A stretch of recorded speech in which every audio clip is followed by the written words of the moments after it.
Hi everyone, and welcome to a special program. This is the first time that we've done something like this.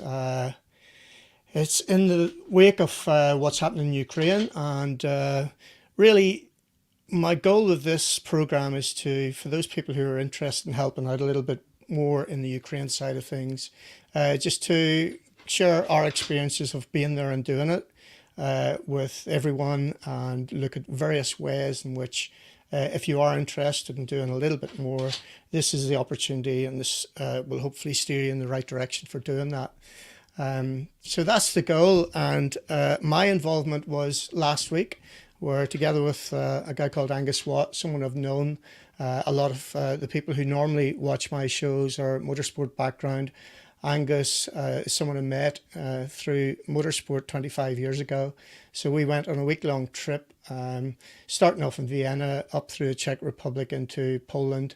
And we spent most of the week operating around the Polish-Ukrainian border, just trying to help out as much as we could, using a transit van, moving not just goods, but people about. And that was in the back of an initiative by his son. His son was 20 years old at the time, and he's got a remarkable story. And without further ado, I'm just conscious that we're going to be tight for time. So if you're watching this live, folks, please please feel free to fill in the comments and tell us where you're watching from. Equally, if you've got any questions as we go through the night, please feel free to ask those in the comments. So we are running this live on the 5th of April. So if you're watching the recording, then clearly you won't have the opportunity to do that. But hopefully you've got a lot of content from this that will help in those situations. So without further ado, I want to introduce the main man, Mr. Fynn Watt. Hello. How you doing? Thank you, Trev. It's the 6th of April, but we continue anyway. It's 6th of April. We're one day out. Okay, It well is, it done. is, it is. I can do with I've that got it joke. right in front of me as well. How stupid. So it was because of you that Angus and I headed out to Ukraine and, well, the Polish part of the border with Ukraine. So, and your story is absolutely fascinating. So I think the easiest way is just to go right back and tell us the genesis of how you ended up not going on a skiing holiday, but going to Ukraine instead. Sorry, going to Poland instead. So I would say the inspiration goes back to Angus, most definitely. We were actually in California when the war started, and over there we're watching the news. It's very bombastic, so they were exaggerating everything, and we were really, really getting involved with what was going on in the news over there. But you're almost too far away. You're almost too far away in the US to feel like it's really making a difference to you. So when I came back to the UK, I was that much closer to feeling like I could make a difference. And of course, it really isn't that much of a distance going across to mainland Europe, going across to Poland, Ukraine, Russia. Like all these countries really aren't that far away if you want to try and touch your feet on the ground there. What actually happened, although it can feel that way, definitely for some people, and this is where I'll talk about later. We're trying to make it as easy as possible for everyone to go and help. The genesis of what started was, I believe it was early March. I think it was the 8th of March. There was a lights out day, at least in our village anyway. And I think in a few other places in the UK, there was turn your lights off to kind of put your finger up to Putin to say that we don't need your energy. So everybody turned the lights off. And whilst we were sitting around the table in our family home in Deddington, just outside of Banbury, under candlelight, kind of taking in everything that was going on. Obviously, by this point, things had gotten pretty bad, and there was a full-on war occurring. Gus just kind of posed the question to the family and said, it's all good and well that we've turned our lights off, but does anyone in the family actually want to do anything? Do we actually want to do anything to help? And from that kind of seed of inspiration, we all started having a conversation about what we could offer as a family. My sister, my little sister, my little brother, options of fundraising at schools and this kind of stuff. Gus offered the transit van to go and help some of the local donation points. So I got on Facebook, and I looked for the most local place. It was Banbury, and I tried to offer my services there. They were so busy with the amount of support that they'd got in Banbury that I then messaged a one that was in Milton Keynes. Lovely, lovely people. Brackley, Aylesbury, and Milton Keynes, run by a lady called Natalia and some lovely people, Valerie and Julia. Absolutely amazing people. I messaged them, and they said, actually, no, what happened was I saw a post on Facebook that said, "We're drowning, please come and help." And at that point, I was with Angus at Greatworth Park, his workshop where he does classic cars. So I got in the transit van. I said, "Hey, can I borrow it? Can I go see if these guys need help?" I went down there. Instantly, as soon as I got there, like, really emotional time. All of these people are trying to do everything they can with kids in the car, their normal jobs, obviously their lives going on, their own bills to pay. The warehouse, it was still a business trying to operate out of the warehouse. They pushed all of their goods to one side, and they had all of the donations on the other side. So they're trying to run their business whilst they're trying to organize these Ukraine donations. I got involved there. Just for the first hour, I didn't really know what to do.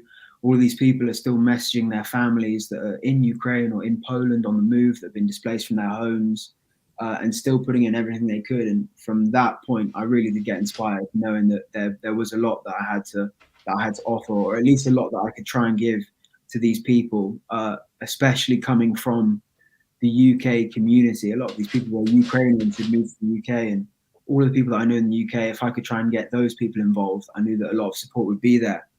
So the first run that I did, very noble run, was I collected all of the rubbish that that they had managed to produce throughout the day, and put that in the back of the transit van, and then drove home to Deddington and kind of went, "I've been at the Ukrainian donation point today." And Dad and Mum were like, "How did it go?" And I was like, "Well, you can check in the back of the transit van." Well, I just came home with a bunch of tip. But it freed them up loads of space to be able to move pallets outside, to get the donations organized for a lorry to then come the next day and help out again. I ended up going back. With the transit van, picking up more rubbish for them, just so that they could clear their space. And obviously, whilst I was there, it was organizing the pallets of goods. It's all very well with the donations. It's amazing what people have offered, but they really need them to be organized, so when they get to the end point, they know exactly where they can go and what the items are. And it's written in Ukrainian and Polish and English. So it really does need to be well organized. And it has to be the same stuff. You can't send like a gift pack there, because they need to know what it is that's in the box, and then send that where it needs to go without having to unwrap it. Very, very chaotic times. So I helped there for a while, saw all of that, really, really got some great experience there. And that's something that I'd also recommend to anyone. If you really want to understand how it works, just go and spend a day at one of your local donation points. Find a Facebook group of Ukrainian Aid nearby, and just message the people, or look at their times that they're open, and just go for a few hours, and you'll really get it. You'll pick it up so quickly, and it'll really hit home for you too. From that point, I then took some more rubbish for them, cleared their space. The transit van was proven to be useful. I messaged. What did I do? I went on Facebook, and I searched for drivers wanted, because I wanted to do a little bit more. So I messaged a guy who put a post out about needing drivers to go from Vienna in Austria to the border. So Przemysl particularly, go to the border. So I messaged him, and then it was like, we don't need the van, we do need the van. All kind of things were coming up. And then it turned out that they did need the van. So in a record time of about, it must have been about like 3 days, I messaged all my friends, everybody that I knew, tried to find somebody to come with me. Luckily, I found a stellar man called Jono Mullard, who not only had holiday like I did, but just completely binned off all the work that he had that week to come with me. We did the drive.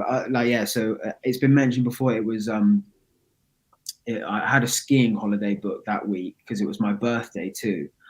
So It wasn't just any birthday, was it? it was my 21st birthday. Yeah. So I was just at the age where I could make my own decisions, and that's the decision that I made. It was to cancel this skiing holiday, and I just people have asked me before about it, and it was that there was not really any other decision for me. I messaged the people that were going on it and just said I can't. There's no way I could let it sit with me that I went on skiing. I went on a skiing holiday when I knew I could help. And yeah, with the support that I had around me, Gus's workshop, VW Camperco boys and Great Earth Classic boys, we turned this transit van into a people carrier / goods carrier with a record speed. Managed to get down to Milton Keynes, pick up a load of goods. Getting a text from the organizer Natalia there, like, here's your Polish contact, here's your Ukrainian contact, like proper feeling like a spy. It was pretty cool. And then with Jono's help, managed to make it over down to Dover was about 4 hours. And then from Calais to Przemysl was like something like a record of like 20. We made it in like 22 hours. I don't know how many miles it is, but it's so many. Jono was being a top man in supporting the mission, getting there, managed to get the aid to a logistics center there, met some amazing people. And then the aid, we got some pictures a few days later of Sergey, a guy in Lviv, sent me a message of him. This one's from Przemysl train station. So that's a bit of the chaos summed up. But the goods went to Sergey. I got a message from Sergey, a video thanking us about, you can see that on my Facebook. And then also a message that the goods from Milton Keynes went to Kiev to support the people in Kiev as well. So it's incredible. So this is the Milton Keynes depot that you're working out of, and the team that was there, and a lovely team. Yeah, John and myself in the middle there doing what we can. I also got in contact with our local church, and they allowed us to use some space. So I kind of put a reach out to my local Deddington community and said, we're starting a donation point here. So managed to get an amazing amount of donations in such a short amount of time, gather those donations and take them over to Milton Keynes and get that stuff wrapped in it too. So it literally was from like my next door neighbors in Deddington to Ukraine, to the capital of Ukraine, in about 5-6 days. I mean, it was absolutely incredible what people are willing to do when they're motivated enough. And we've managed to do it quite a few times over since. Perfect. And this is some of the setup when you get there. This is the refugee center, Shemesh, Yeah. So I had a week off to do what was necessary over there, and in that week I made all the contacts along the border inside of Ukraine, in Poland, the people back in the UK that are helping, and we basically offered our services as a bit of a response vehicle. So we're working with the Vienna team, taking refugees back to Austria. We met some of the most amazing people who I'm still in touch with, the family there, keeping us updated. Yeah, so this is one of the groups. These girls, bless them, were so tired. Or you can understand that we didn't get as much joy out of these girls as the other group that we were carrying, because these girls specifically were really ridiculously tired. But luckily, I've had an update from them now, and they found an amazing home in Austria where they've managed to stay together. So they're having a good time, and I'm in contact with one of the guys that was part of that group too, a 13-year-old boy who got a bike from his school that he's now started at in Austria, and everyone's been really supportive. Was it one of the groups you were with for your 21st birthday? Was it a McDonald's, a Big Mac for 21st birthday meal, was it? Yeah. So we stopped off at McDonald's on one of the Polish motorways for my 21st birthday meal. And genuinely, the three girls that we were spending it with, it was Christina, Maria, and Amina. That's a young mother, and then their their 11-year-old daughter and 5-year-old daughter, who had escaped from Donetsk, which is pretty much southeast Ukraine, not too far from Mariupol. They took, it was something like 3 days, a military convoy to get out of Ukraine. We saw them literally as they were coming into the refugee center in Shemeshul. And after all the relevant checks had been done, it was amazing to be able to help them get to Austria. And of course, John and I trying to do what we were doing best, which is make them feel comfortable, make them feel happy, and then make the connection that we made with them, which is like unbelievable, which is unbelievable. Fantastic. So it doesn't stop there for you. So what ended up with you did something like 4,000 miles in the space of 9-10 days with Jono, to the point where you wore the tires out on the van, so it had to go for a bit of a checkup, a couple of new tires in the front of it. We needed to fit a ball joint, and all of that was happening back in Vienna again.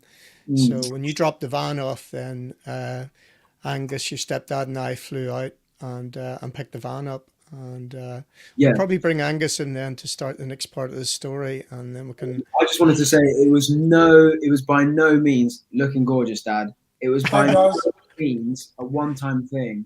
I genuinely think that we're going to be doing this until Ukraine don't need help anymore, which will be years. So I've already got people sorted to drive the vans until the end of the month. Just confirm that today with a few people. You know, we got teams of 2 people going out regularly to provide this support. But the first team, the demo boys, were you two, and you did a fantastic job introducing what. Okay, you stay where you are. You're going nowhere. Angus, how are you? Oh, you're going all dodgy in the sound just as we got you in. He's frozen, isn't he? Everything's going so well in the test as well, wasn't it? I'm using a phone. Yeah, I'm very well, thanks, Trev.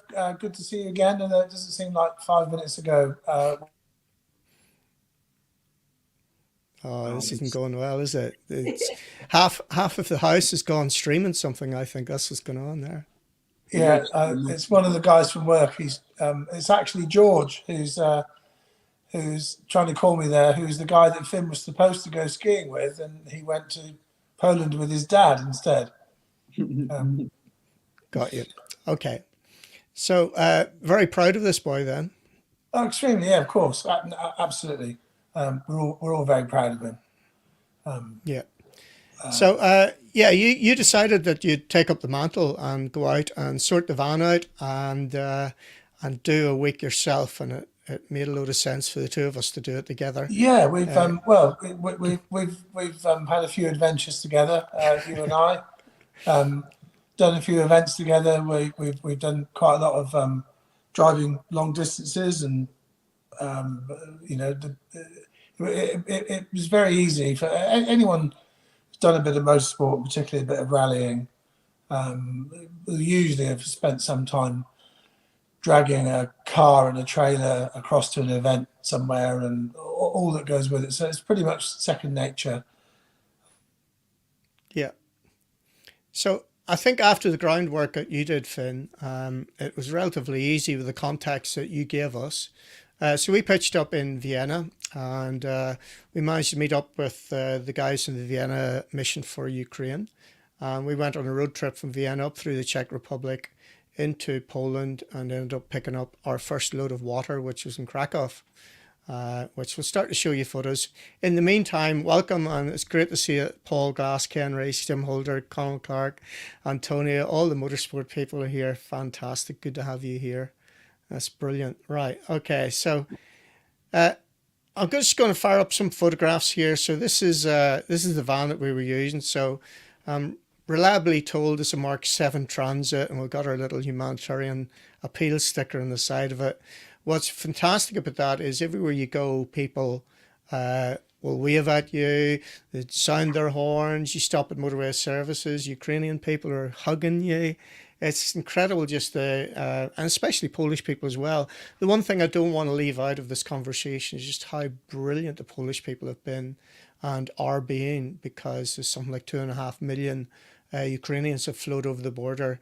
And around the borders, you know, Fynn, where we were operating most of the time, loads of residents have taken in people, and you just cannot underestimate the amount of help and warmth that the Polish people have done. It's amazing. Actually, I saw an article today, BBC News. 1/10 of the people in Poland are now Ukrainian. So it just proves the kind of the support that they've had to provide was kind of pushed upon them. But it's amazing how they've gone over and above to actually deliver that support. I mean, geographically they had to provide it because people went to Poland for safe refuge, but by no means did they do it begrudgingly. I mean, people have been open arms to the Ukrainians, and the accommodation, the supplies, it's incredible. The guys that we've met, the Polish people, I'm actually just secured today. I'm going back on Sunday. I'll be leaving to take more supplies, and I'll be staying for 2 weeks. I just confirmed about an hour ago, a Polish guy will be coming with me and spending he called his boss. He'll be spending the whole 2 weeks with me. Fantastic. From the 11th to the 24th. And we'll be doing whatever we can. So definitely keep posted on my Facebook, and you'll see just how good those Polish people are. Amazing. Fantastic. I'm back. Hopefully. Sorry about that. That's okay. There's someone working late putting a Bluetooth radio into the van 2, the one that Finn's taking out next week, and just had a little issue with something. Sorry about that. So you sorted it now. So we sort of got up the road through Poland, and on our journey on the motorway near Krakow Airport, we looked left and we saw M Sport Poland. That was one of the few times I looked out of the left window as we were going up the motorway. I think it's because there was a big McDonald's there just before it, and every time we see a McDonald's on the motorway in Poland, I think about the 21st birthday party that I missed out on. And there it was, and it's like right there on the left, very impressive looking brand new building, all glass and steel and marble, and it looked fantastic. It looked like a Formula One factory, and we kind of made a note of that. Continued on our journey, and we were making a journey from Vienna to Przemyśl up in Poland on the border with Ukraine, in a convoy with some other people, and they've been doing this drive quite a lot. And by the time they get away in the morning, they're leaving quite early, getting all the way up to Przemyśl, and then turning around and coming back. They were getting back into their beds at about 5 a.m. And we were talking about how we might be able to do a relay point, create a relay point, so that they could leave Vienna and get back to Vienna, before midnight, get back into their own bed at night. And that would obviously take pressure off of people sleeping different places every night, looking for hotels, stuff like that. So we were chatting about that, and one of us thought, well, Krakow is the perfect point, just over the border into Poland. And it was right near, M Sport is literally on the other side of the air from the runway to the airport. So it seemed like a perfect middle point for us to do something. So I think we'd also been chatting about what they've been doing. So obviously when a rally team comes into a conversation, so what have they been doing lately? Is, well, they've just run John Armstrong on the Azores rally. And Trev knows John really well. He's been helping him out for a few years. So we put in a call to John and said, hey, John, who do you know over there in that big shiny building with the smoked glass windows? John got in touch with their coordinator, Mikhail, and that's how we organised to borrow a little bit of space. There he is, top man. Top man. We borrowed a bit of space in the corner of their compound, which has a gate and 24-hour security. And now we've got a relay point where we can leave the vans when we're not using them. And more importantly, we can meet people who are coming in to help us at the airport, because it's 5 minutes away, courtesy of our friendly Ukrainian taxi driver, Leonard. We'll come back to him in a minute. And so we can coordinate people, vans, and do changeover of aid, all in this little corner of Krakow, which is perfect. Perfect. And we've done a dry run on the whole thing. So we brought the first van back to Krakow, drove past the airport. We were going to pick up a taxi and get it to follow us, but Trev decided that he wanted to try Uber, as he'd never had an Uber ride before.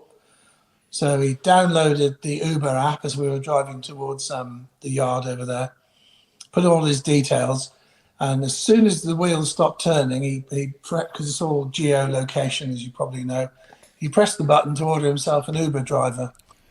And 10 minutes later, this car turned up, bumping down the road because we were on the wrong side of some roadworks. But anyway, the taxi pulled up. The driver jumped out to get our bags, and he saw the Ukraine flags on the side of the transit van. Didn't have any English, so we got the Google Translate out, and there's a conversation button on there where you can have a two-way conversation with people. You dictate your message in your language into your phone. The phone translates it and then reads it back, with a Siri type virtual assistant, reads the message back in the second language. So Trevor's in the front of the cab having a conversation with Leonard about what we've been doing, exactly where we've been. And he got to the bit about how we bought a couple of washing machines, and we delivered them into one of the refuge centres that we're going to be working with going forward. And Leonard suddenly pulled the cab over to the side of the road,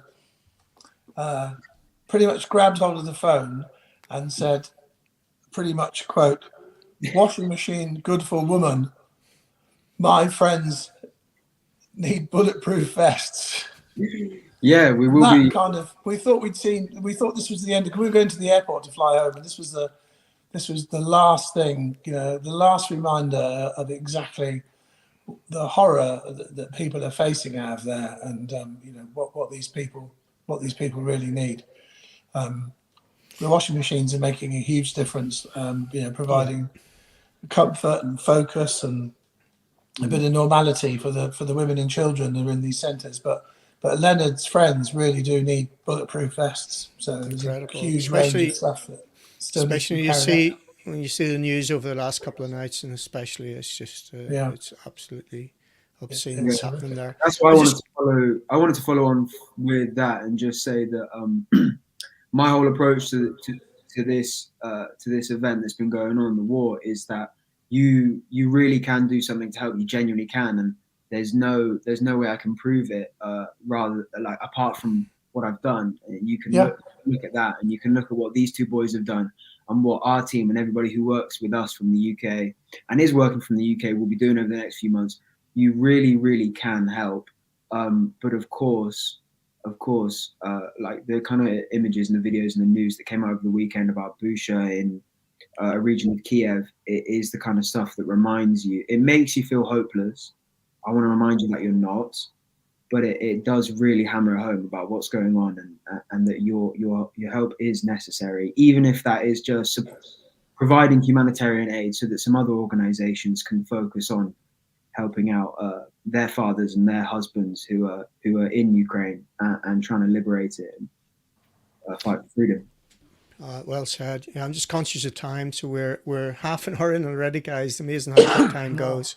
I just want to show you some pictures to document our particular week when we were there. Clearly, there was a lot of water needed at one point, and we loaded the back of the van up. We ended up taking, I think it was 4 pallets in total. With 3 in one day, we had to go back for another one. This was based out of Krakow as well. So this gives you an idea. This is the border, the Polish-Ukrainian border, a place called Medyka. It's a little bit different if you're on the other side, on the Ukrainian side. There was one day we were there apparently to walk across on foot. It was a 7-hour wait. And you'll see the tented village here on the Polish side. You see those people, the tents are there for volunteers as well as refugees. Some of the bigger tents are only available to women with children, of which the vast majority of people are.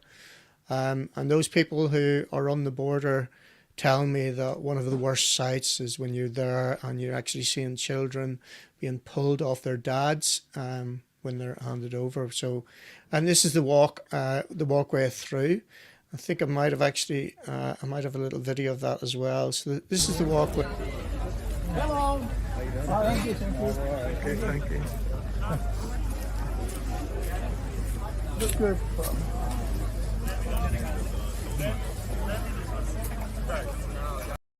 It's quite amazing when you see that. I was at that exact same spot a week before you guys, and obviously things have been going so well and so much support has been provided. But it was about 8 p.m. when we, it was probably about 9-10 p.m. when we got there to that exact same spot, and there was a queue. There was a queue of women and children that went on for about 70 meters. Yeah. People waiting for coaches, which now luckily the help has been offered to move those people. Well, you want me to go to the roundabout, yeah? Go on up, yeah.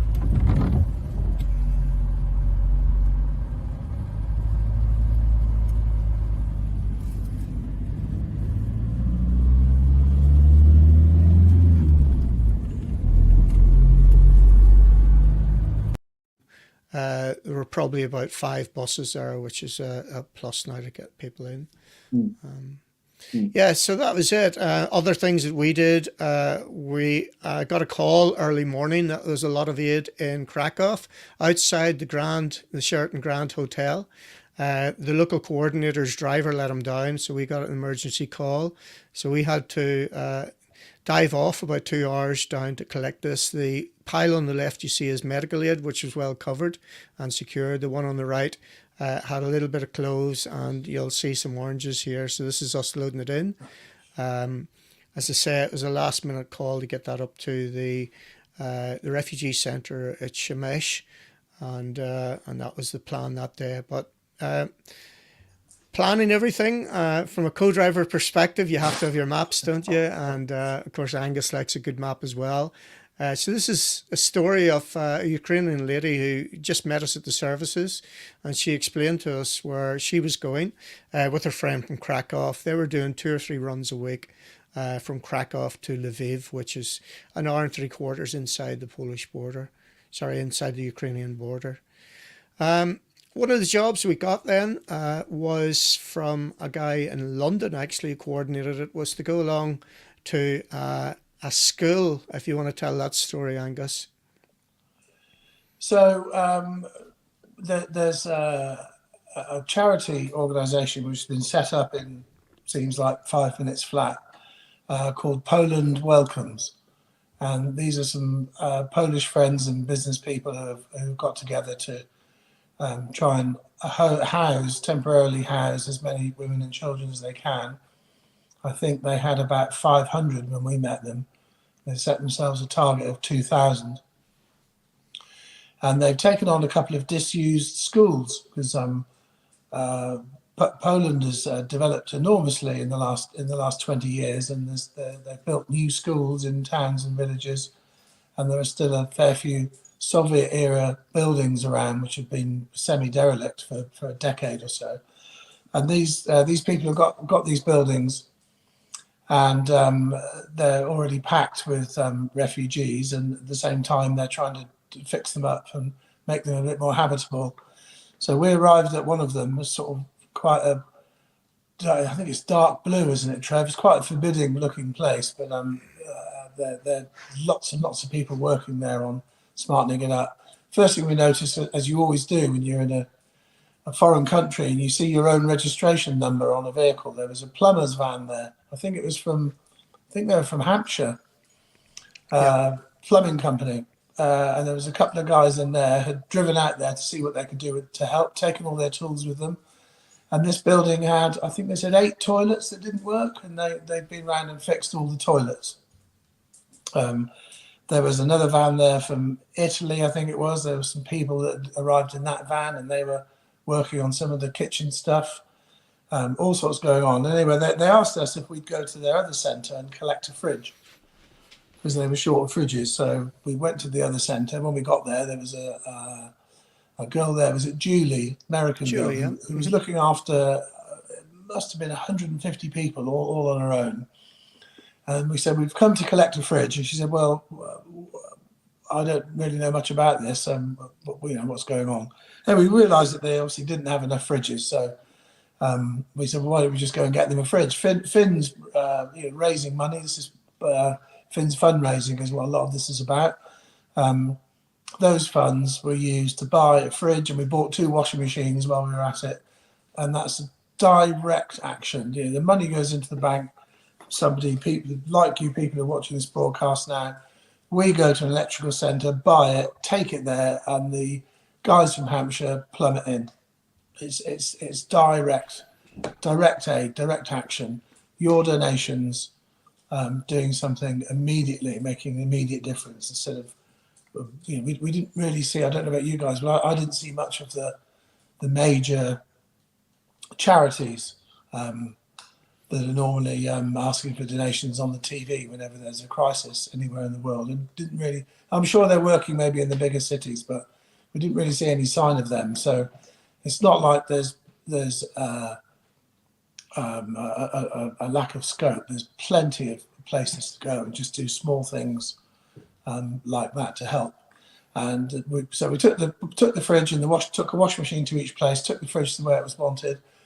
And it was there that we noticed a huge stack of new mattresses in the reception area of the school.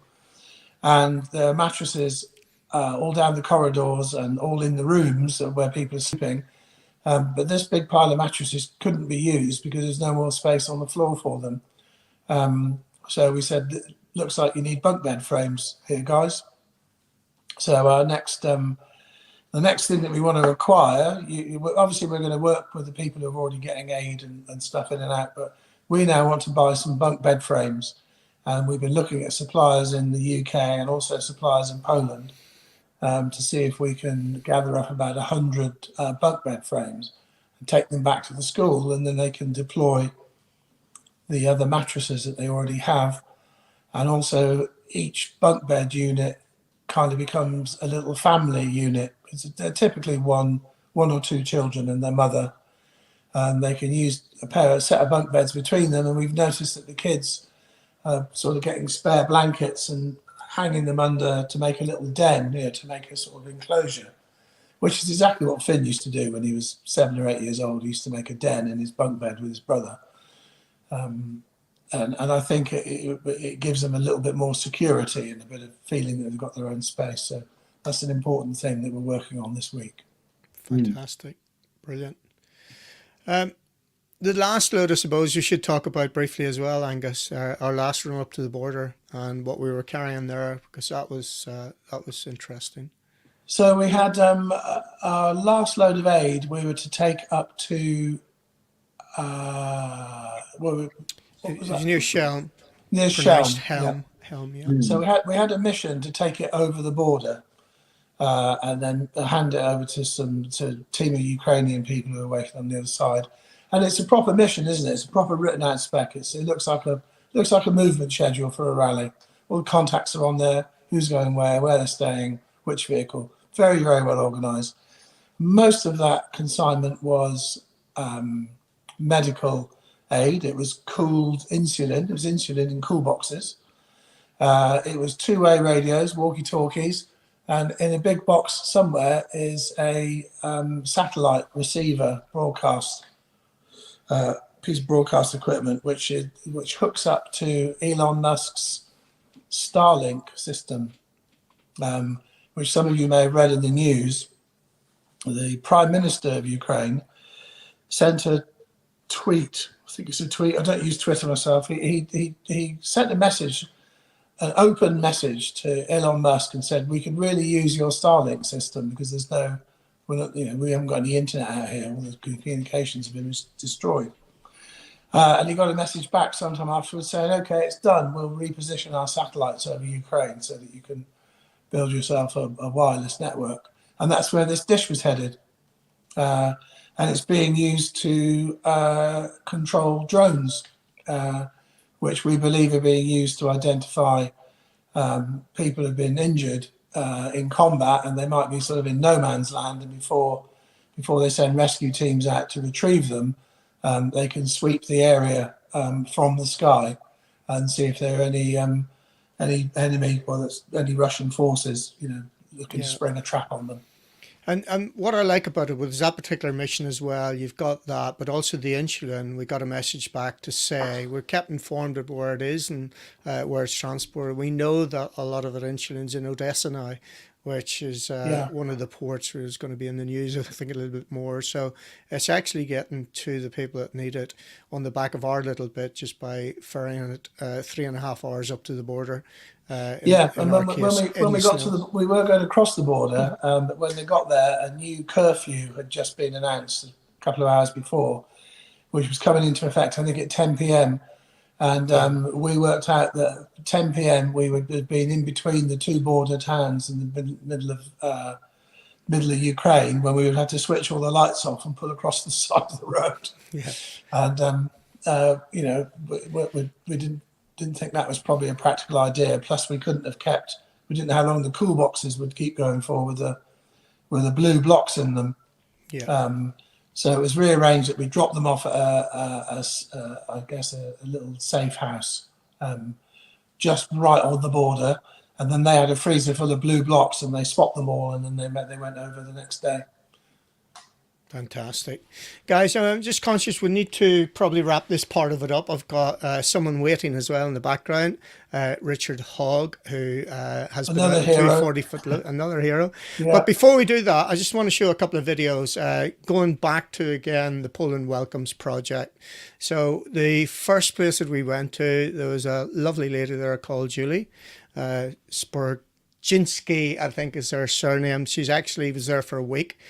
From America, and she's back in the States again. So we recorded this on Friday, and I spoke to her on Sunday. She was back in the States. So this is Julie, who did an absolutely magnificent job in looking after all these people. So have a quick watch of this, folks. So hi, Julie, we're here. We've managed to get you a washing machine. Thank you so much. It's so appreciative. We definitely need that here. So thank you.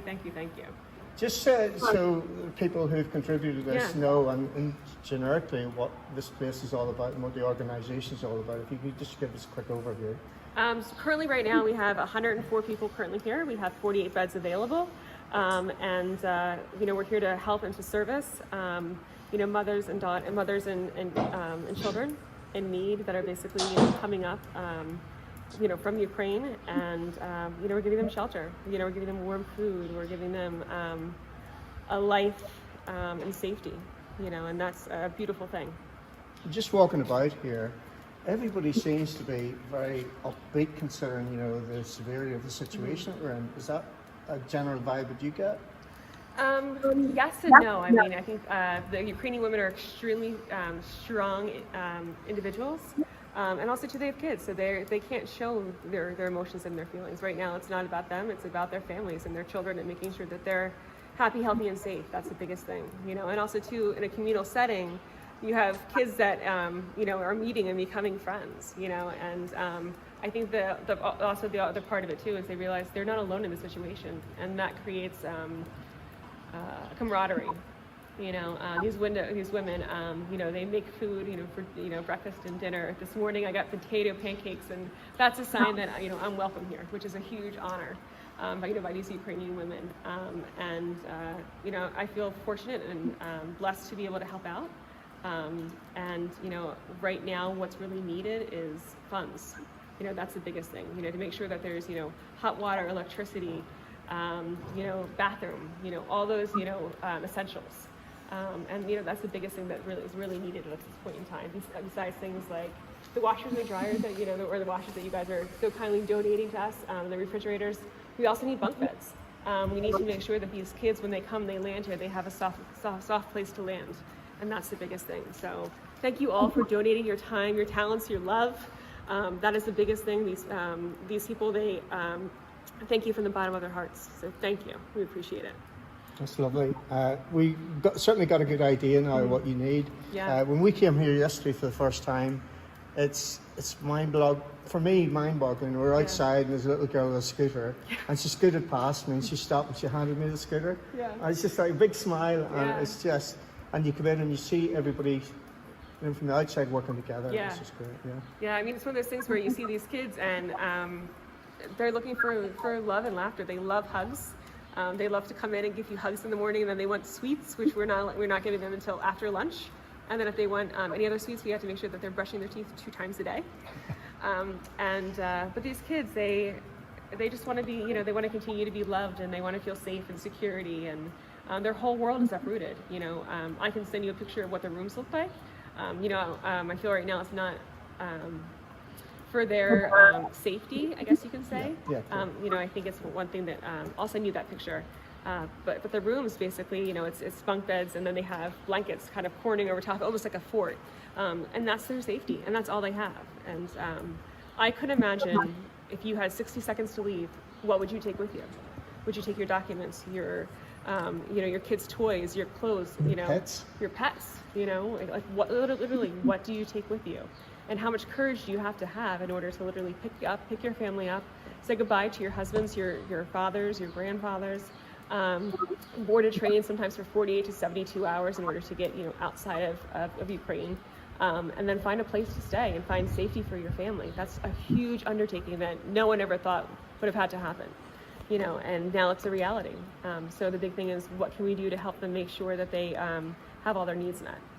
So thank you guys for your help. Excellent. We'll definitely keep in touch. Whatever your needs are, we'll try and provide the best that we can through our communities and our friends and family. So all the best for them. And you're doing a brilliant job, Jimmy.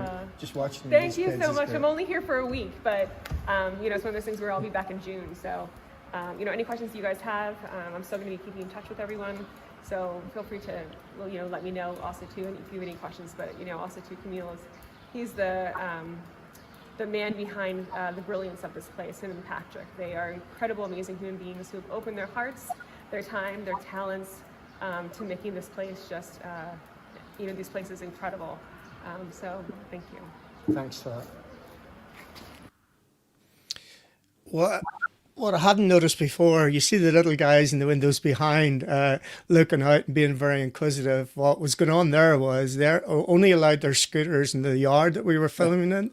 So they've been told that we have to do this filming first, and then they can get out to get their scooters and have a scoot. So yeah, so that's Julie who was looking after it. I've got one more video that I want to show you. This is Alona. Alona's from Kyiv. So one of the refugees ladies who speaks a little bit of English. In fact, her English is quite good, even though she doesn't think so. You may have seen her before because she's been on BBC Breakfast. She's been on BBC News Channel. She's been on Sky News. And this is Alona's story, folks. So you left your home on the 7th of March. And you got here a day or 2 days later, is that right? Yeah, that's right. So if you could tell us about that journey from your home to here and your experience when you've been here. My experience, it's the people who take us for this place is very kind, very good person. We not expected this, but we are very, I don't know how to say, happy, or something like that, because it's very important to us. We live here, and we the ladies don't know. Sorry about my English. I'm very worried. You can say you're safe. Yeah, we are safe here. It's more important for our life and for our children and all women who live in this place. It's very hard for me to understand that 5 weeks ago you were living a normal life at home. Yeah.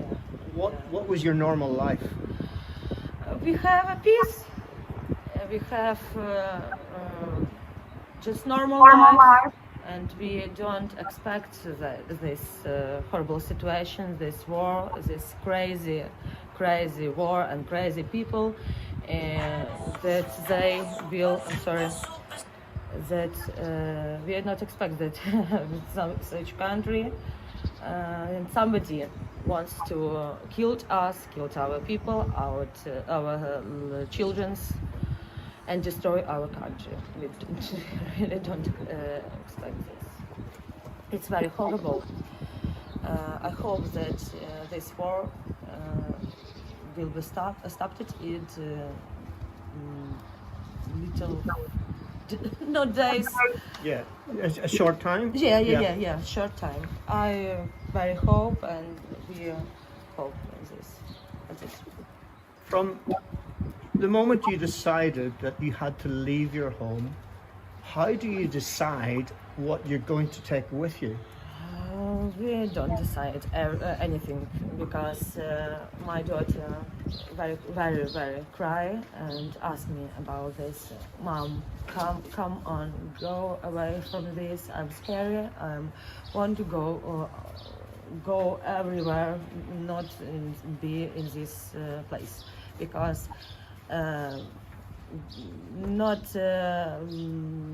far of my house was bombed and not chips. Missiles. Yeah. We heard my home was like shaking area. It's very hard was decision, but because my daughter, I know that we must go. We must go. In order to keep her safe? Yeah. I'm very worried about my daughter, not about myself. I will stay. Maybe I will stay in Ukraine. Not maybe. I will not will. I'd stay, but my daughter asked me about this 2 days, and we have 50 minutes for go away. In 15 minutes? Yeah, only 50 minutes. My husband stay in Ukraine, my dad, my brother, and my city now in, I don't know, every hour they hear sirens, every hour. And sometimes they hear bombed. It's really hard. And you keep in touch with your family? Yeah. Every day we call, we message, and we ask about how they feel, how now in my city, something like that. I hope that they are safe. We hope that they're safe, and all the very best with that. But your daughter had a big birthday yesterday. Yeah, 10 years old yesterday she was. And you had a party here? Such kind of party. We try to. We sing happy birthday to her yesterday. Yeah, volunteers, very good people, very kind people. They give to us some cake, and my daughter is. Thank you. My English not very good. I'm sorry about that. I try. It's brilliant. It's perfect, and you give us a really good understanding of.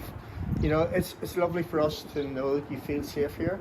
Yeah. And for our little bit we can help with, we're happy to do that. Thank you very much for your help, for your job that you do. We're safe, but my heart in Ukraine, and it's hard, very hard. Thanks for that, Alana. All the best with everything. Thank you very much.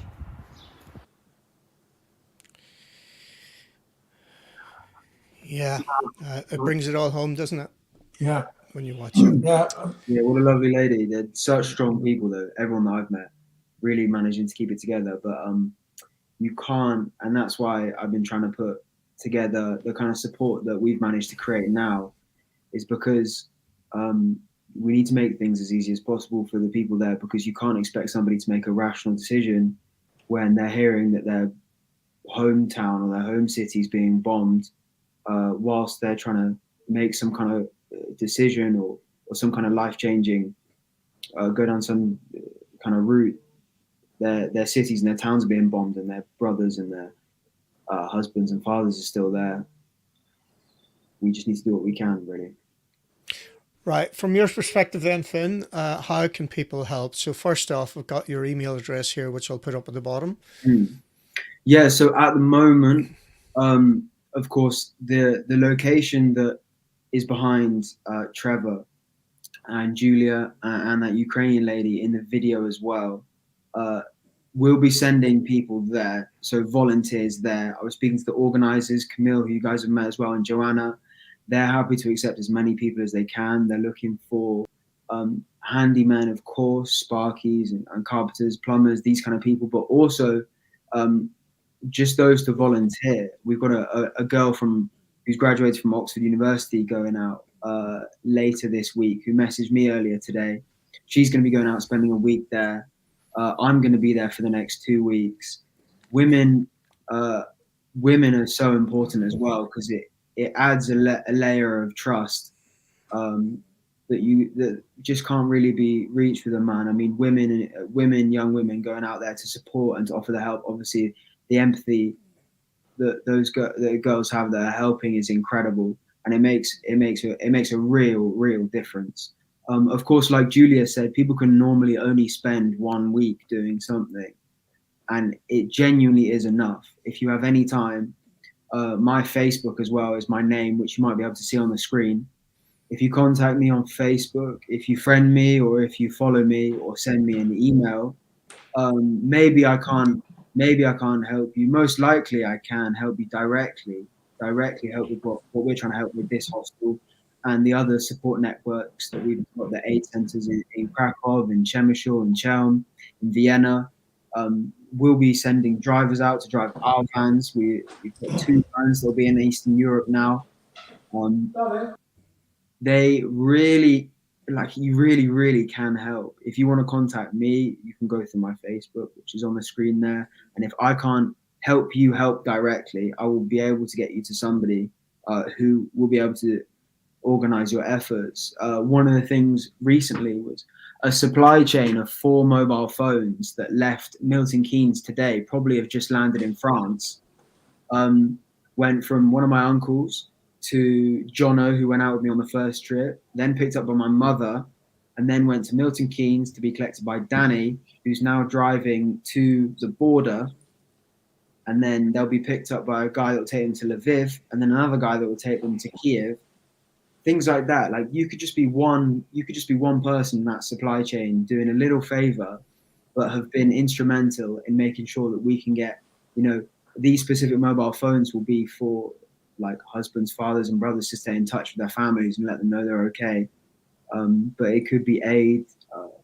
It could be all kinds of different things. Playing your part, it doesn't matter where you are, is so important. And if you feel like you want to put your boots on the ground, like these boys did, just message me. I'll be able to sort it out. If you have the time and if you have the effort, you really can make a difference.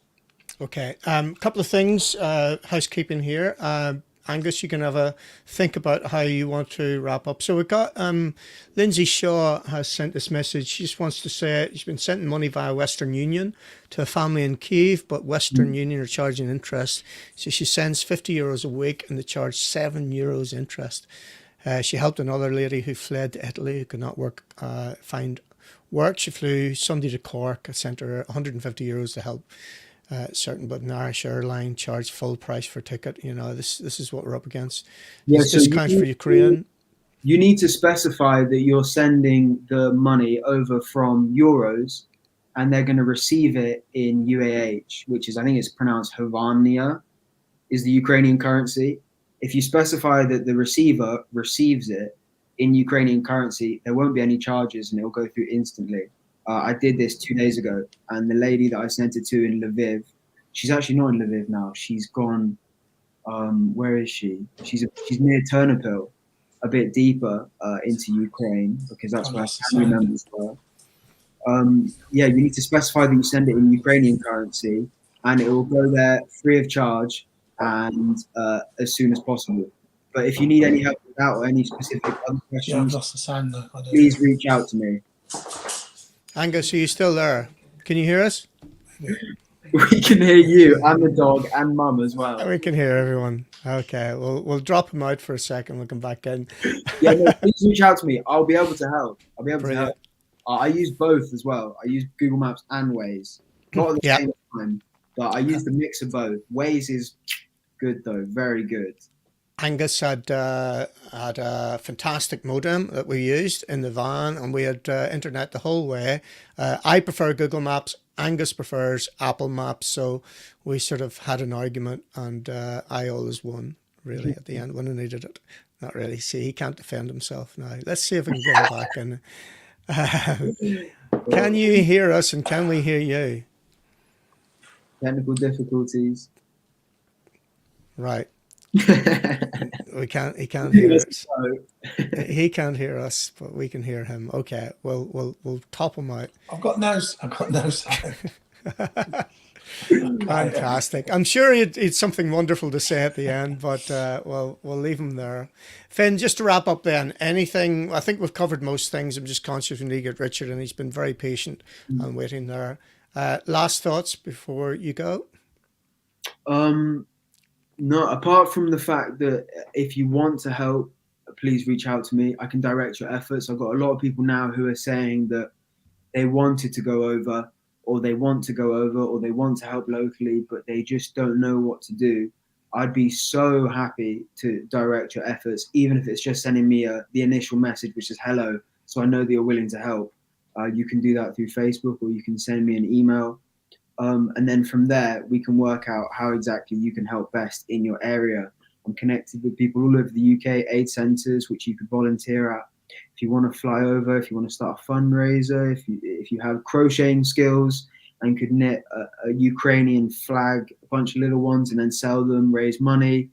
There's just so many, everybody's speciality, providing providing help for educational learning online, or spreading awareness, supporting Ukrainians in the UK. Honestly, in times like this, so desperate, everybody's specialities come into play, and I'd love to help direct your efforts, even if the war ended today or tomorrow. We're all hoping for peace as soon as possible. Even if it did, Project Rebuild Ukraine is going to be as big as the humanitarian effort is too. So I just want to let you guys know that we'll be doing this for a long time.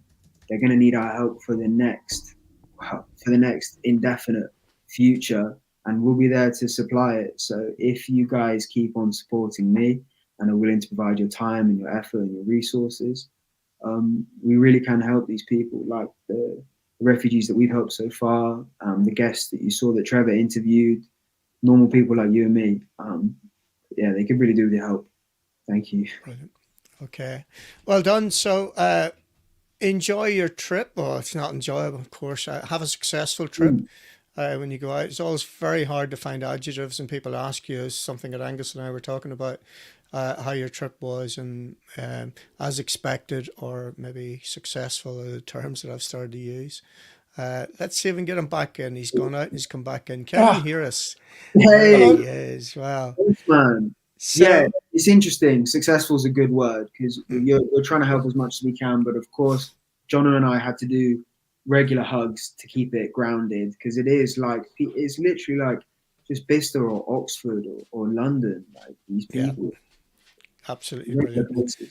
Fynn, we're going to let you go. You're a busy man. You have to get organised for leaving, and we'll get Angus just to give us a quick summary. So take care, Fynn. All the best in the trip. Thank you so much, guys. Thank you, Trev. Really appreciate it. Cheers, mate. Thank you, everyone. Take care. Bye. Right. We got you back eventually. You can hear us now. So a quick summary for you, a couple of minutes just to wrap up. Sorry, so I hope I don't repeat, because I missed a couple of minutes there with a technical problem, but summary, if people listening to this feel like they want to get involved and help us out, help us to help them, it's really easy. You can go to Fynn's Just Giving page and donate a bit of cash, which would be fantastic. That's the easiest way to make a small contribution. You can, if you want to leave your homes and go and do something with your hands, you can go down to there'll be a donation centre somewhere nearby where you can go and help out. And again, if you've got a car and a driving licence or a van, there's work to do in and around your local area, just collecting and helping to coordinate aid. If you fancy doing a bit of what we've been doing, which is, quite frankly, it is a bit of an adventure, and the world is no stranger to aid adventures. Lots of students for years have gone abroad in their gap year and helped to dig wells and build schools, and it's an extension of that kind of thing, really. You are doing a huge amount of good and you're directly helping people, but there is a sort of adventure side to it as well, which a lot of it can be quite uplifting and be quite good fun. And if you want to join in with that, then email Fynn at speaktofyn@gmail.com. And if you want to do a run out to Poland, you can fly to Krakow, join in with one of the van missions, spend a bit of time either driving or co-driving. And then when we get to the other side of Poland, if you can operate a paintbrush or an iPhone or a camera, or you're good at lifting things, or just helping people, just talking to people, that all those possibilities are there, and it's no more difficult than going to throw some spanners around on the rally at Ypres or something. It's really that easy. And as Fynn says, we need more females out there, more girls, more ladies on board as well, and that can be arranged just as easy. You just need a passport, a little bit of time off, and be up for a little bit of an adventure. Okay, well done. Thanks for that. And it was recapping some of the things that Fynn said. But being the humble guy that he is, he forgot to tell us that he's raised over £25,000 on his Just Giving page, which is amazing. And again, just to reassure everybody, the idea of that is to try and get that funding as direct as we can, hence buying fridges that go straight in to where they're needed, and wash machines. And it's the same, we're trying to use the money as wisely as possible. And that's important as well. So rest assured, if you do donate to his Just Giving page, which you'll find on his Facebook site, or email him, he'll be able to direct you to it first class, and that's it. Angus, thanks very much for your contribution tonight. No problem. Thanks for highlighting it, Trev, and thanks for all the messages that have been coming through. It's been amazing. Whilst this program's been on, it's been brilliant. Okay, cool. We're going to let you go then, and go off and get your dinner probably at this stage. We'll catch up soon, yeah? Thanks very much. Cheers, Angus. So there we go. That's the Watt connection and mission number 1. We're going to go across the water now to Limavady in Northern Ireland to highlight somebody who's been quite exceptional as well. Not just one trip out with a 40-foot trailer and rig. He's just come back from a second one, and that is Limavady's Richard Hogg. Hi, Richard. How are you? Can you hear me? You've muted yourself there, so we'll just take you off mute. And you should be able to. We should be able to can you hear me now, Trevor? Is that better? Yeah, perfect. Technology. I'm right at it. First off, apologies for keeping you in the background there for such a long time. I expected to do 20 minutes, half an hour with the Watt connection. It's turned into a lot longer, over an hour now. But with your stories equally as interesting, then, Richard. So if you just want to tell us a bit about your backstory and how you got involved in this. Yeah, absolutely. And listen, no apologies needed for the Watt family. They've done a great job, and it was very interesting listening to them. And young Fynn is a bit of an inspiration, all right, for a couple of 21 years of age. I can tell you, at 21, I'm not too sure I'd have been doing that. But anyway, well done. So from my side, as we all did, and it's a very similar kind of story. You watch this unfolding on television, and you just go, my goodness me, this is horrific, and people need help, and what can we do? And then what actually really triggered me was watching the news one night, and there's a wee lad, I would say he was about 8 or 9, walking over this bridge completely on his own. And he had a wee digger in one hand, a wee toy digger, and a wee bar of chocolate in the other hand, and his mum's telephone number written on his arm, because his mum couldn't go with him because she was disabled. So she sent this wee lad, and this wee lad was making his way across to get across the border.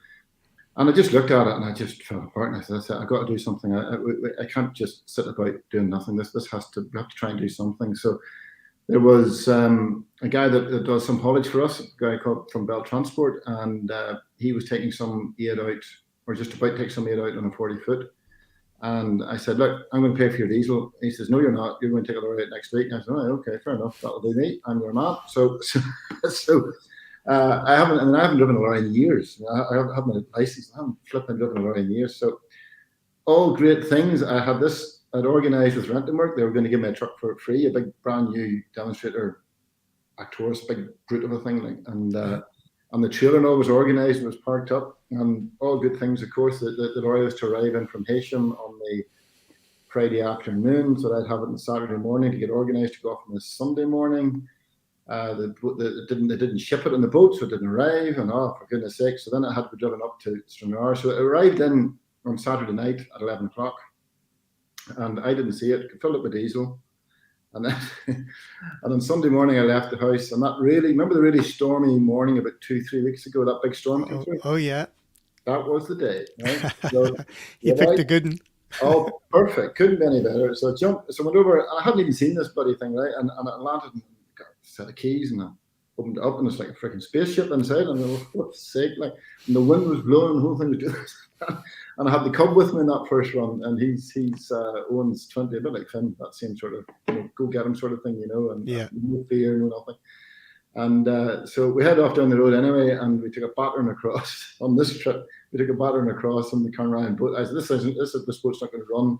And I'm driving this thing and all the rest. Anyway, we got ourselves across, dropped off that load, and then I asked the guys, that was right out close to the border, and I asked the guys when I was in, it was Lidl, I can't remember, my Polish is crap. Like, Lublin? No, it wasn't Lidl, it was further out. It was right on out at the border. But anyway, I asked the guy out there, what do you need? What do you actually need? Thinking I'm going to come back again with something more specific. But like what you guys were doing. Uh-huh. And he put his head down a bit and he said, look, I really need washing machines. And I said, well, that makes sense. You've got a pile of clothes now, you need to wash the clothes. That makes perfect sense to me. And he said, and he had some milk sitting about. And I said, well, where does the milk come from? And of course, he's a bit smart. He says, cows. And I'm going, yeah, okay. But where, it comes from this area, how do you keep the milk cool? And he said, well, of course, it's the winter time, so it's not an issue. We keep it set it outside. But the summer's coming, we need fridges. And I said, right, okay, well, fridges, we can probably sort that out. Then I went on, and they have a centre in Warsaw.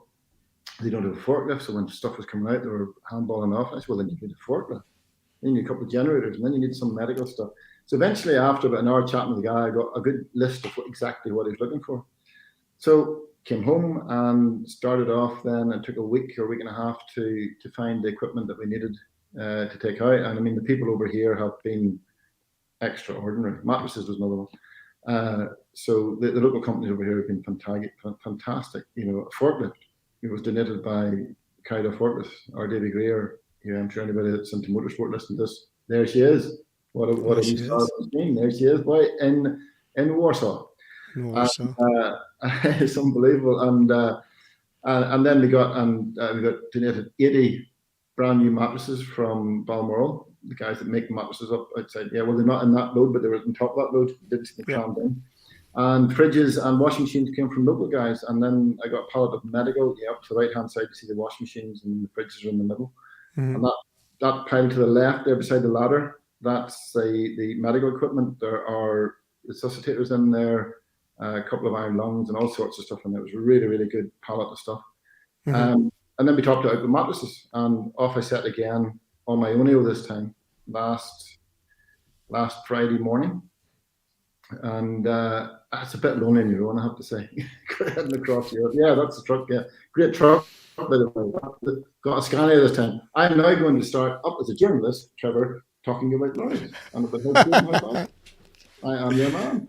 So, but it was great, and that bit of it was good to do that. And it's the same thing. How do you feel about it? You feel kind of elated that you're going to do it, but you know bloody well when you get to the other end, it's going to be a bit of a nightmare, and it's not that pleasant, to be quite honest. So I got into Warsaw on Sunday night and pulled in, and I was kind of ready to offload. If they wanted to offload, the guy says, no, guy Henrik, he said, no, we'll go for something to eat. So I said, I'm your man, whatever, food, I'm your man. So we went off and get something to eat. But before we got it finished, his phone rang, and he said, have to go. And I thought, oh, okay, off we go. We get into his Volkswagen van. He wouldn't be a great steering wheel technician, in all fairness. He's a lovely guy. But now it was a hairy run across Warsaw. I can tell you that he was on the stabbing on the brakes and revving. Anyway, it was but a lovely guy. But we were heading out of Warsaw to a little homestead sort of thing, and there's a shed there, and there was a Ukrainian car sitting, and 2 girls with the car. And I'm thinking, what is going on here? And he opened up the door, and it was full of food. The shed's full of food, and these girls, that's the 2 girls there, absolute bloody superstars. And they are loading up the car to head back across, and they would do this of an evening, and then there would be cars coming all night. And the reason they're taking the cars, they have less picks up less attention to them, and they can juke through a bit better. And they're doing that like every night at considerable risk themselves once they go in, because they were heading towards Kiev, up through that area that had just been come out of. So you know, those heroes are there, and those are heroes, but they're there, or heroes, and they're there, and they're doing absolutely sterling work. It's fantastic. And then we offloaded the next day back in Warsaw. Yeah, there we go there. And yeah, and that ambulance that came in, the guy, it's the director of a hospital, was driving it because his staff didn't have time to come out because they're obviously doing their thing. So we loaded him up with the medical equipment and with food. And then he said to me, could we have a couple of washing machines? And I said, well, if you can get them in there, my man, you can have as many washing machines as you wish, because I've got plenty of them here, and a fridge. And I'm thinking, well, the hospital, he's going to have a washing machine. I said, you've got washing machines in your hospital? And he said, well, we used to. And then he showed me a picture of half of his hospital, because the other half was gone.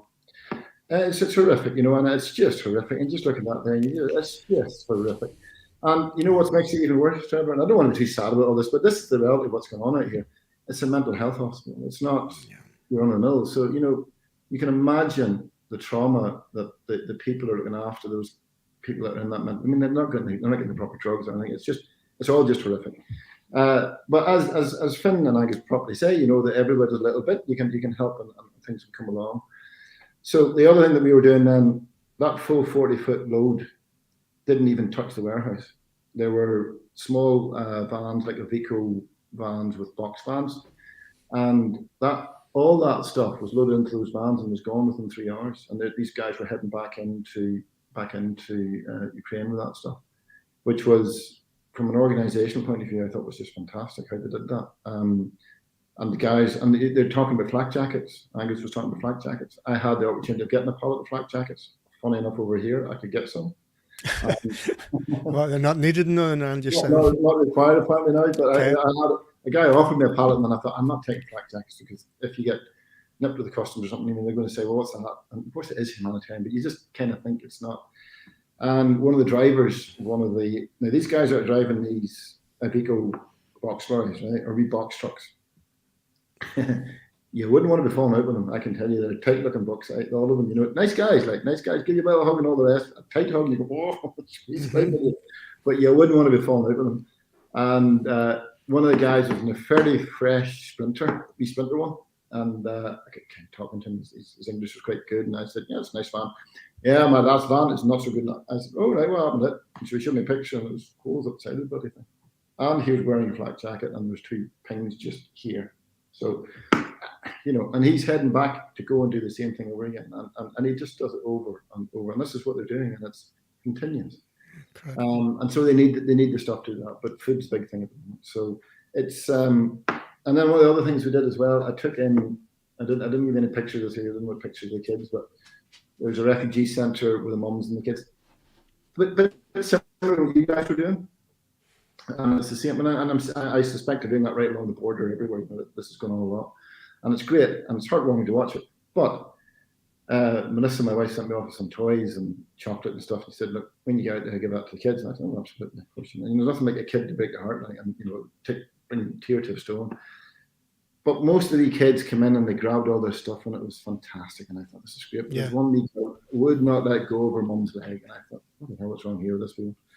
So, and of course, she didn't get anything, and there was wee cuddly toys and all sorts of stuff. So and over one wee lad, of course, wee lads always can be a wee bit greedy, you know, and he had 2 of the cuddly toys, and I'm thinking, you wee bollocks, you. So I said, you only need one of those, because he didn't understand what I said. But then he clicked on, and in fairness, he handed it over. So I went over to the wee girl and give it to her, and she took it, and she cuddled up to her face, and I was in bits. I said, I got to go for a walk. And then I came back in again, and I got talking to Henrik, and I said, poor wee girl, there's something not right there. He said, yeah, she came out of Miracle 2 days ago, completely traumatized. Yeah. And that's the reality of what's happening here. And it's you have the two girls driving the car, fantastic superstars, and doing their bit. You have these boys driving these vans, doing their bit, and you've got the director of the hospital coming out lifting stuff, and then you've got the people that are looking after the refugees at that other raw end as well. And it's heartwarming and heartbreaking all in the one thing. So as you know, because you've been there, you've seen it. So yeah. So I definitely had a similar experience for you when we were on the border on the second night. I think it was. We went for a walk along the corridor that we were showing earlier on, where all the aid people are handing out things, and I stood on a stall. You know, there's a guy from Armagh who I met, and he was helping out in a stall, and I stood with him, and he said, "Right, we need to go to the supermarket." So off we went to the supermarket, and a lovely guy called Nick Burton gave me a donation and a card before I went, and I went and used Nick's money to go and buy some chocolates, sweets, and same sort of thing. Off I went down, and it absolutely is amazing when you hand a girl who's walking towards you, probably 6-7 years of age, cuddling her teddy, and you hand her some chocolate. She reaches out, she smiles, and she says thank you. And it's just incredible. You don't know where they've come from. You know, they're probably standing there, some of them 7 hours, and those are the sorts of things that you can't Yeah, but it is. I mean,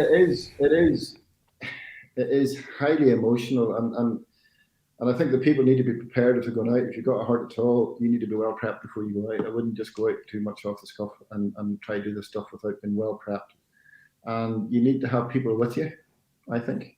Yeah. And you need to be ready for it, because if you fall apart, and that could happen so easily out there, you could just collapse into heat. So I think that's important that people understand what they're going to, and remembering the trauma that the people, and it is women and kids that you're helping, that's coming out the other side. And you know, we all the small things we're doing will make a big thing, and that's the point. I mean, yeah, okay, I'm driving right across Europe. I don't do very often. Well, I don't have. I can tell you, but it's good to do it. But there's a backstory to all of these things, and all of these, and you know, when you see women and kids, and the kids aren't even crying in some cases because they're just so traumatized, and they've got the crying gone, and that's and they're like you and me and everybody else. So it's And I've heard that with the foreign minister. He was being interviewed the other day after that butcher, when the revelations come out of that. He said, "I've got nothing left." He says, "I'm emotionally spent," you know, and I get why that could happen. One last picture then, because there's a bit of a story around this, in fact, especially the Opel Motorsport jacket. Yeah, so Henrik, so the guy in the middle there, right? He is. Now, everybody talks about us, we've done a great thing, and we're superstars and all this. What bollocks? That wee man is a superstar. That's Henrik. So Henrik is Oregon. He's a kind of fixer out there, and his phone basically goes, you know, it's 24/7 what these guys are doing. Yeah. And but it started to snow when I was offloading, of course. As you know, they haven't got enough issues going on. Bloody snow comes on, like, you know. Proper big flakes of snow. No messing. Yeah. I think you were about at the same sort of time. So I think you had it down in Krakow as well. So this fucking snow goes on, right? And I'm sitting here looking at this. When we were unloading that for 2 nights, it was raining and snowing. Yeah. I know. But here, big lads reversing this bloody lorry off the street, right? And it's snowing, right? And I'm no superstar when it comes to reversing again. It's a long time since I did it, and I'm thinking, freaking hell. Other wee story, just before we go back to the other guy, right? There's a thing called a red line. It's a Susie that goes from the lorry to the trailer, and it operates the brakes, right? And if it pops off, the brakes lock up. So me and my wisdom, when I'm reversing, then I probably jackknifed a little bit too much, and right, broke the freaking Susie, right? So now I'm stuck across the street in Warsaw. They're pissing out the thing. The brakes locked up, and I'm going, in the name of Christ, what else could happen here, you know? So, and you imagine, they're not that patient in Warsaw, but tooting the horns, going through a performance, and I'm shitting me just for fuck's sake, leave me alone. I'm trying my best here. I can't get that. Anyway, got it fixed, got it back in. So back to Henrik. And the snow came on anyway, and we didn't have a proper coat on. I said, "Find the coat." So there was stuff in that had been donated from Northern Ireland in the back of the warehouse. So give them that coat. There's a good coat. Get that on you. Fit him like a glove. Perfect. And I'm thinking, which of my motorsport friends are going to watch a picture of this here and go, "That boy's wearing an Opel motorsport coat. Where did you get that from?" Known rightly.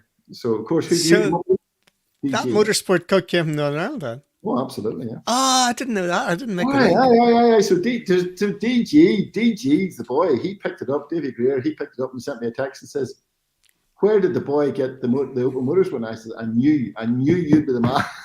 That was sus up, right? So that's how Henry got that. But he's a superstar, and that's the norm. 24 hours a day, 7 days a week, and he's taking these phone calls from these girls that are coming in the cars and going out to these 2 or 3 spots that he has where he keeps the food. And he just opens the door and says, take your pick, and they fill up the cars and off they go. So it's brilliant. Quite incredible. Yeah, it's quite interesting, the motorsport angle. This is why I wanted to do this program. I didn't expect it to last an hour and a half. I thought we'd do it in half an hour, but and again, fair play to those people who've watched it live and have stayed with it the whole way through. Quite incredible. But, I think it's a story worth telling. And not just us, but there have been other people from the motorsport background. I know Paddy Krogstad has been out 2-3 weeks ago. You probably know more people because you're closer to it than I, from the island of Ireland, that have gone out. I'm sure there's lots of people doing it. But again, just reflecting back on what Angus said, there are ways. If you've got the spur to go and rally in a trammy van or whatever, you can join in and you can do it. So, what's next for you then, Richard? What's the next stage?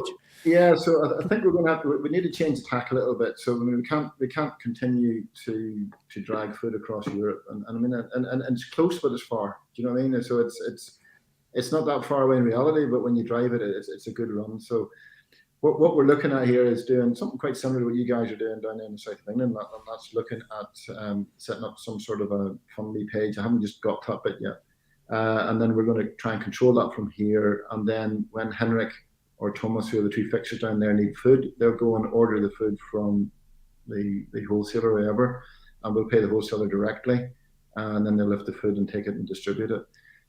We'll still be taking out very specialised stuff. So they do need some more medical stuff. The guy from the hospital sent me a text today for some bits and pieces he's looking for. And I've got a couple of guys who are trying to source that stuff for me. So I think over the next sort of 3 to 4 weeks, we'll gather up another load of very specialised stuff to go back out. Now, whether I go out with that or whether we get them paid, but we're going to have to start paying guys to go out because we can't expect these guys to do this for nothing. It costs in diesel. It costs £1,800 in diesel alone to take a truck across there. The ferries are expensive; they're like £1,000 a run in and £1,000 back out. So you're to truck stuff across there, you're looking at $4.5 grand. Yeah, that's the reality of it. And it's a very valid point. We saw it the same. We've got loads of volunteers in those schools that we talked about, but that's going to run out soon. People are going to have to be paid because they can't stay off work forever.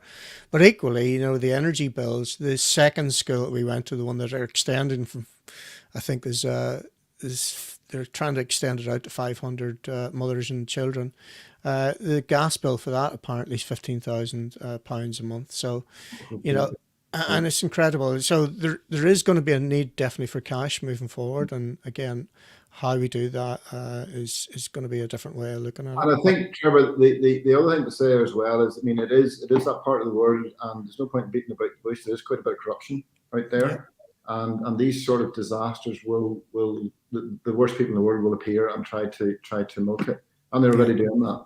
Yeah. So I think it's incumbent on us all to be careful what we're doing, and be careful how we're taking people's funds and where they're going, and make sure that we know to the best of our ability that it's going to the right people. And certainly you've made your contacts, and I've made my contacts. But I think you just got to be really careful. And over the next, I would suggest that over the next sort of 2 to 3 months, it's important that we're doing the stuff where, as Angus said, he didn't see any of the big UNICEF, Red Cross, because they're so bloody busy in Maripol or wherever else trying to sort out that mess in there. They just haven't got time to do this periphery stuff that we're doing. But it is equally as important that this stuff is sorted out. So I think the next 2 to 3 months, if we can keep that going until things settle into some sort of a system, then UNICEF and the disaster relief funds and all those things will kick in, and then they'll start to take over all of that. But in the meantime, I think it's very important we try to fill up the gaps. So do you want people to contact you direct, or what's the best way for people Well, on the island of Ireland to help? I don't bloody know yet. Do you know that? Right, So, okay. if they find me, now that said, if they find me on Facebook, which you will get me on Facebook, I'm just Richard Hogg on Facebook. Do you want me to share your email address, or is that? I'll tell you what we'll do. We'll put it in at the back, because I've only got my business one there at the minute, so I'll put in a specific one for this. And yes, and then we'll sort some things out. So I'm meeting a few businessmen tomorrow, people that own companies, and then we're going to sit down. And I think it's important that whatever we do, we don't do a knee-jerk thing. We do it something, we have to do it quite quickly, but we do it. So I've discussed it with a few guys, and they've come up with some pretty good ideas. And so I think we'll come up with something over the next few days, and there'll be a plan in place then. But I'm just, because I'm so hot from coming back from what I've just done, my head's kind of bursting a wee bit, and I'm trying to really figure out. Well, number one is I'm trying to calculate it all for a start. Sure. In my own head as to what we've just done, and number two is what is the best way for the people out there to help them. And certainly what young Finn's doing there, and his idea, I'm going back out and I'm going to get plumbers and all. It is absolutely fantastic. You can't get any better than that. And I tell you, I take the hat off that cub again. I mean, 21 years of age, way there for his birthday. I mean, it's brilliant. It's absolutely brilliant. Yeah, better so is just giving pages as well. And so anybody that wants to contribute to that, he's just too humble to shout about it. So we've got those up there as well, if you want to take a screenshot of that before it goes away. But also you'll find it on his Facebook page, a few things like that. Yeah, and I think that's good, and because we've been doing that and so on and so forth, and just bearing in mind that it needs to go to the right people, so they can take it and run with it. It's definitely something that we were very conscious of, and even contributing like the bunk bed side of things, and what we were contributing to those schools and to Poland welcomes. We talked on Angus's idea when we went to meet the management. We went to have a coffee with them. A wedding list type thing where people from abroad could click on whatever they need and the quantity and get it delivered direct to them. That could be one option. You get community, maybe save up a couple of quid and do that. But there's lots of ways we can do it. They've got a new IT guy that is going to work on that type of thing as well. So we're just trying to make it efficient. It's trying to make it efficient. We're all, as I say, we're into our motorsport, so we understand how this all works, and understand, and as we say, if we can get a crap of a car to go around the stage, someone beat it off a ring and get in and get the rally finished, surely to goodness we can organise for drop stuff to go out to Ukraine. So. I think this bit were really easy compared to some of the nonsense we get up to in cars. So, so I think but I want to make sure the plan's right. And I'm not even a bloody navigator, Normally, I'm not even one. I'm just a technician, like a steering wheel. Yeah, it is quite interesting because Angus did a lot of the driving. We were out there with so many different contacts, so many WhatsApp groups open. I had my laptop open and my phone open, and just navigating between it and make sure you're across everything. Again, just trying to be as impactful as we could be and be as efficient as possible, and again setting the scene for the other drivers to go out to make it really simple for them to get involved, and we think we've done a decent job with that, and time will tell on that one. I think you've done a good job. Can I ask you, did you have any issues with customs, or did you just sail through with the van and not say anything? No problem at all. Straight through. There was no customs. We didn't see them on the border, so we went we basically went from Vienna so up through Austria. You went into France, but I'm talking about the customs between the UK and into Europe. I don't know if Fynn did or not, but I say he's just juked, kind of. Yeah, him and Jono will be a formidable team when it comes to things like that. So, I sat for 2.5 hours in the first trip out in Amsterdam. I got my customs cleared. I mean, we do a thing called an MRM number from Northern Ireland, because it should be land bridge across. Yeah. And I got the customs cleared, and the customs guy actually was really quite nice. But there was Mrs. Shrek was in the harbour, right? Okay. And I saw it coming, and I said to her, I said, "There is a frigging nightmare on 2 feet coming towards us now." Okay. Well, I was not told that I should be dead on. I said, "Just where do you hear? Where do you hear there'll be something wrong?" She said to me, "You can't go anywhere. You must stop the truck right now." I said, "But hang on a wee minute. Customs have cleared it. They've tagged the back of the lorry. Your gate's open. They've cleared it. I'm going. You go now, you'll be arrested." I said, So, anyway, I thought better of it. When he said, "Dad, you better stop. You better stop." So sat 2.5 bloody hours because one number wasn't on the piece of paper. There you go. That can happen. So I was well hacked off. Mrs. Strike was not top of my favourite. Understand. Right, I'm conscious of this running. Where are we up to now? We're an hour and 34 minutes. What would you like to say to wrap up then, Richard? I would just like to say to the businesses and the friends and colleagues who helped with that to gather that stuff up, unbelievable job. And if you keep a little eye on what we're doing, we're going to come up with absolutely. I mean, it's you know, it's not, there wasn't cheap stuff we were going out with, and going forward, we want to see what we're going to do, and maybe just keep a wee eye on my Facebook, and I'll come up with something, and we'll direct it to something that's very specific for the aid that's going out. We'll come up with something. We'll just keep a wee eye on anybody that knows me. Richard, again, absolutely 100% a fan of what you've been doing. It's incredible what you've done. Two different runs now, and the ability to keep going is great. Fair play to you, and fair play to everybody involved with you that makes all this happen. We'll catch up soon, no doubt. I'm sure we will, Trevor, without a doubt. We'll have to have a beer some of these times. We'll have to actually do the beer thing that we talked about doing. Indeed. And then listen, Richard, we need one of them, yeah. All the best with everything. We'll catch up soon. Thank you very much. Talk to you soon. Cheers, Richard. So there you go, folks. A little bit longer I anticipated. I actually thought we could get this done in half an hour, 45 minutes. I hope you found it interesting. Clearly, we've got something that's long-form content now that we can narrow down. And when I send all this to Fynn Watt, he'll be able to chop it up and use it in the social media as well. But thanks for your interest. And for me, it was important to do something just to document what we've done, and hopefully you all see now how easy it is to be able to contribute in some way.